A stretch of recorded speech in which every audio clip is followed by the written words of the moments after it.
कहते हैं दूसरा क्वेश्चन कर दवा का एक कैप्सूल है। आप लोगों ने दवा का कैप्सूल देखा ही होगा। एक बेलन के आकार का है। दवा का एक कैप्सूल बेलन के आकार का है जिसके दोनों सिरों पर एक एक अर्धगोला लगा है। दोनों सिरों पे क्या लगा हुआ है? अर्धगोला लगा हुआ है। पूरे कैप्सूल की लंबाई दी गई 14 mm और उसका व्यास 5 mm दिया है। इसकी पृष्ठीय क्षेत्रफल ज्ञात करना। क्या ज्ञात करना है? पृष्ठीय क्षेत्रफल।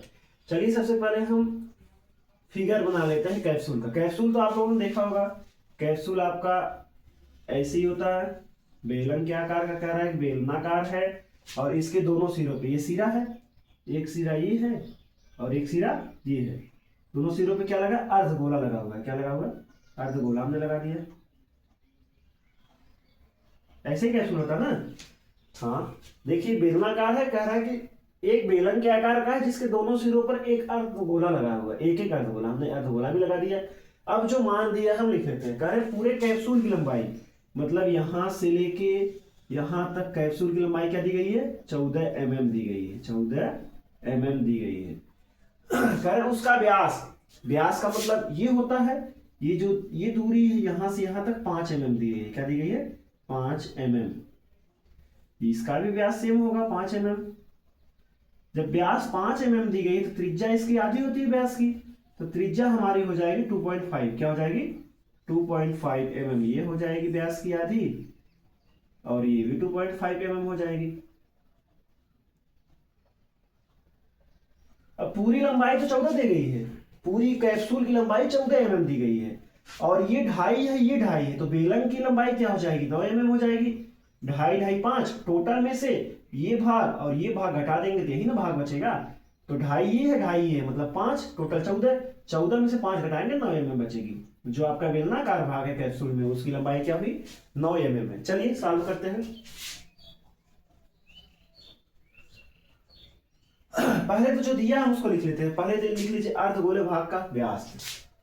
अर्धगोले भाग का व्यास, अर्धगोलाकार भाग का व्यास, गोलाकार भाग का व्यास। व्यास क्या दी गई है? 5 mm। तो इसकी त्रिज्या क्या हो जाएगी? अर्धगोलाकार भाग का त्रिज्या होती है व्यास की आधी। इसका मतलब हो जाएगा 5/2। इसको हम 2.5 mm लिख सकते हैं। 5 की आधी तो 2.5 ही होगा ना। ठीक, अब हमको क्या निकालना है? अब लिख लीजिए बेलन की ऊंचाई। बेलन की ऊंचाई, सॉरी बेलन की ऊंचाई। बेलन की ऊंचाई आपने निकाल लिया है। बेलन की ऊंचाई बराबर हो जाएगा कैप्सूल की ऊंचाई माइनस दोनों अर्धगोले का त्रिज्या। तो कैप्सूल की ऊंचाई 14 दी गई है और दोनों अर्धगोले का त्रिज्या मिला के हो जाएगा 5। इसका मतलब हो गया 9 mm। ये वाला भाग जो बेलनाकार भाग है इसका ऊंचाई क्या हो गया? 9 mm। अब हमको निकालना है, कह रहा है कि इसकी पृष्ठीय क्षेत्रफल, जो कैप्सूल है इसका संपूर्ण पृष्ठीय क्षेत्रफल। तो लिख लीजिए कैप्सूल का संपूर्ण पृष्ठीय क्षेत्रफल। जब भी आपको क्षेत्रफल निकालना हो तो सबसे पहले आप फिगर बनाइए। फिगर में देखिए कि कौन कौन सा फिगर मिल रहा है आपको। इसमें आपको तो एक बेलन मिल रहा है और 2 अर्धगोला मिल रहा है ना। तो हम क्या करेंगे, इस बेलन का पृष्ठीय क्षेत्रफल निकाल के इन दोनों अर्धगोले का पृष्ठीय क्षेत्रफल को जोड़ देंगे तो आपका टोटल पूरा कैप्सूल का पृष्ठीय क्षेत्रफल आ जाएगा। चलिए देखते हैं। लिखेंगे पहले बेलन का पृष्ठीय क्षेत्रफल।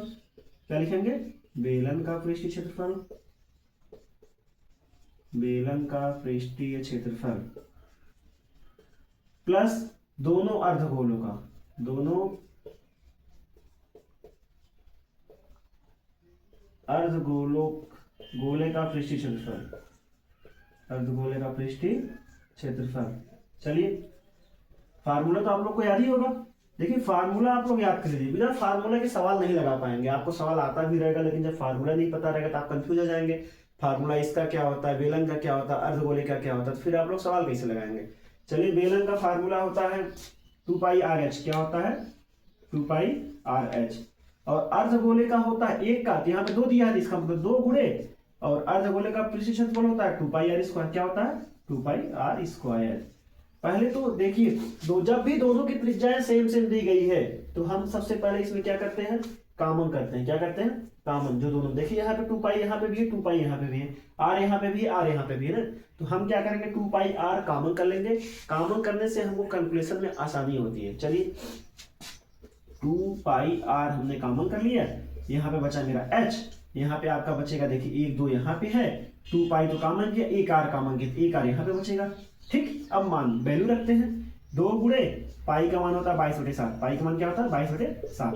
देखिए त्रिज्या, व्यास की आधी हमने त्रिज्या किया था 5/2, तो हम 5/2 ही लिख ले रहे हैं, क्योंकि हमको कैलकुलेशन करने में आसान होगी। यहाँ पे 5/2 प्लस हाइट मेरी दी गई, हाइट किसकी है? बेलन की है। बेलन की हाइट क्या दी गई है? 9 mm। क्या दी गई है?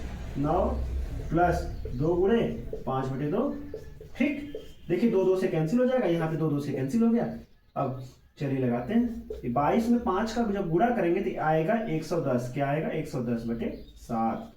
फिर यहाँ पे 9, यहाँ पे 2 2 से कैंसिल हो गया, 9 में 5 जोड़ेंगे क्या आएगा? 14। क्या आ जाएगा? 14। 7 एक कम 7, 7 दूनी 14। तो 110 दूना 220 मात्रक में आएगा mm²। क्या आ गया? mm²। आंसर आपका आ गया। देख लीजिएगा, जहां समझ में आएगा कमेंट कर दीजिएगा, हम आपको बता देंगे।